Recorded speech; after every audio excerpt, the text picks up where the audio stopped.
Setelah tergantung cukup lama, tubuh N ini sekitar 30 menit lamanya para sobat, gak taunya si N ini masih hidup.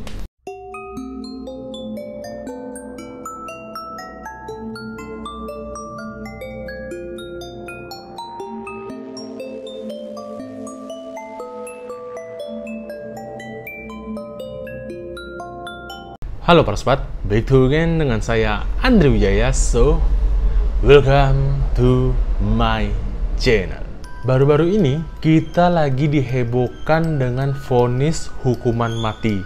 Hukuman mati biasa dilakukan terhadap orang yang melakukan tindak kejahatan yang cukup berat berdasarkan undang-undang di setiap negara. Dan hukuman mati sendiri pun banyak varian para sobat.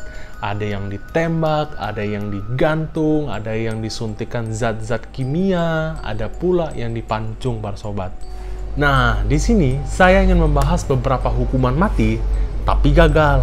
Lah, loh kok bisa? Nah, bisalah, makanya jangan di skip video ini dan ditonton hingga akhir agar kalian paham, oke? Ciao. Jangan lupa like, komen, dan subscribe ya para sobat, oke?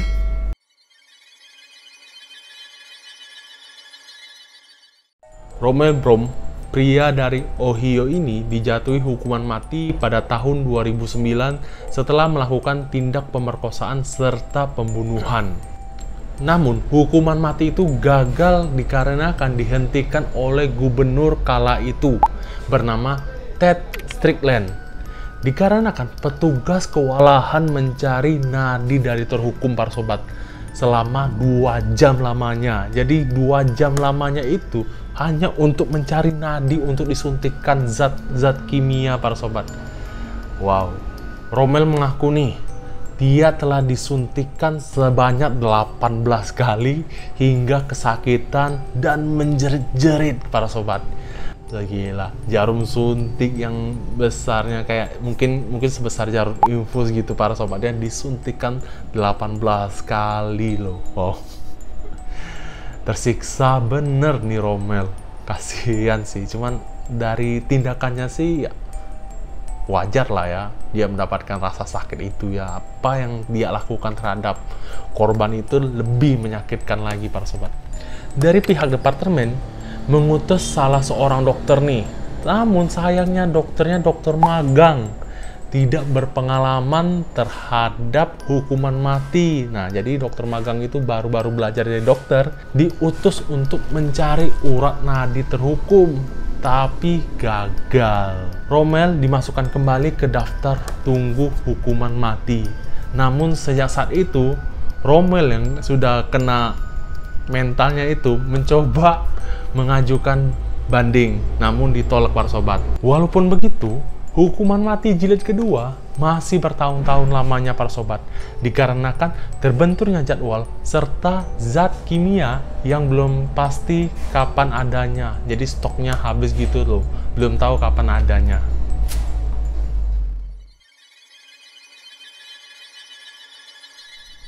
Pria satu ini bernama Willie Francis divonis hukuman mati setelah diduga melakukan pembunuhan terhadap ahli farmasi berusia sekitar 53 tahun bernama Andrew Thomas di Santa Martinville, Louisiana pada tahun 1944. Eksekusi pun dilaksanakan pada tanggal 3 Mei 1946 di sebuah kursi listrik portable. Namun, hukuman mati itu dipersiapkan secara asal karena petugas yang bertanggung jawab bernama Kapten Ebb Foster dan narapidana ahli listrik bernama Vincent Venecia sedang mabuk. Ya elah, bisa-bisanya loh kala itu mabuk para sobat. Ketika saklarnya dipasangkan ke tubuhnya Francis hanya tergoncang-goncang keras. Tetapi hukuman tersebut ternyata tidak mampu membuat Francis itu pindah alam para sobat. Menurut pengakuan Francis, beberapa hari sebelum hukuman mati itu, dia bermimpi bahwa dia bertemu dengan Tuhan. Apakah itu tanda-tandanya para sobat? Tidak ada yang tahu.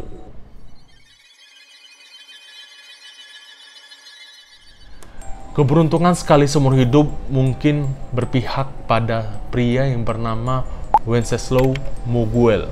Ia ditembak 9 kali oleh regu tembak, tetapi tidak ada yang berhasil membunuh si Moguel ini.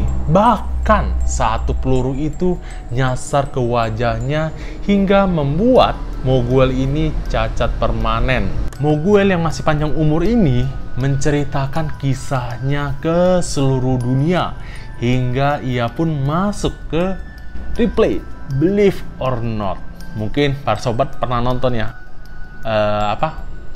Replay Believe or Not ini, yang kisah-kisah yang entah percaya entah tidak itu, tapi benar-benar ada para sobat. Kisah Moguel ini dimulai ketika dia sedang bertempur dengan revolusioner Meksiko.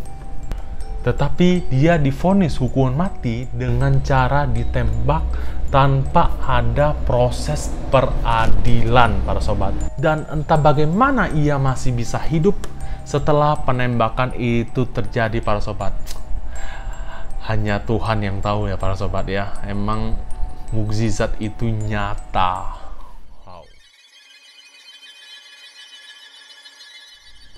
Gadis yang bernama Anne Grant ini dijatuhi hukuman mati di saat kala itu usianya bisa terbilang muda para sobat. Baru berusia 22 tahun. Tepatnya pada tahun 1650. Jadi sudah cukup lama para sobat ya. Anne ini bekerja sebagai ART di Inggris, dituduh melakukan pembunuhan terhadap seorang bayi.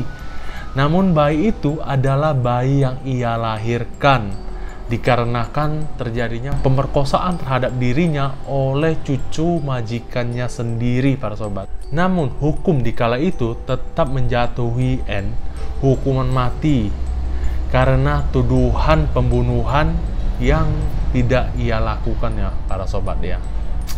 Kasihan sekali, sudah diperkosa, dituduh lagi pembunuhan bayi, padahal bayi itu kan dilahirkan ya emang sudah tidak bernyawa ya para sobat ya. Kasihan.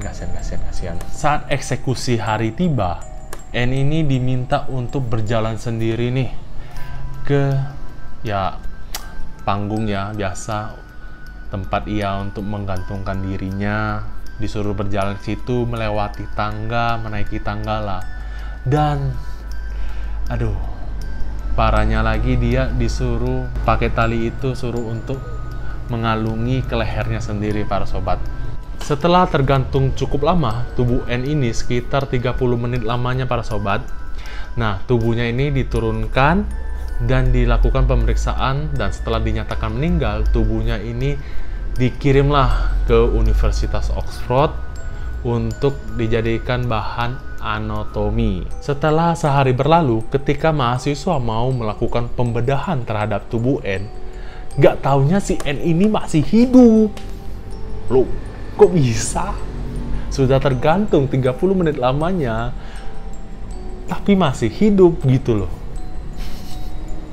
Nah, mahasiswa tersebut akhirnya melakukan pertolongan terhadap Anne.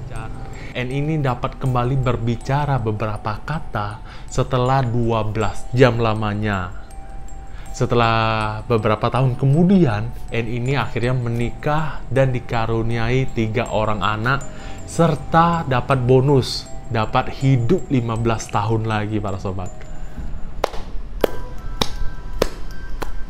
Luar biasa. Nah, gimana nih menurut para sobat? Emang kalau bukan waktunya ini, ada saja yang menyebabkan kegagalan ya para sobat ya. Dan ingat, jangan dicoba di rumah para sobat, dikarenakan hari sial itu tidak ada di kalender para sobat ya. Sekian video saya hari ini, dan nantikan video-video saya yang lainnya. Dan bila saya ada penyampaian atau kata-kata yang kurang berkenan di hati para sobat, mohon dimaafkan. Jangan lupa like, komen, dan subscribe. Dan next, apalagi? Ciao.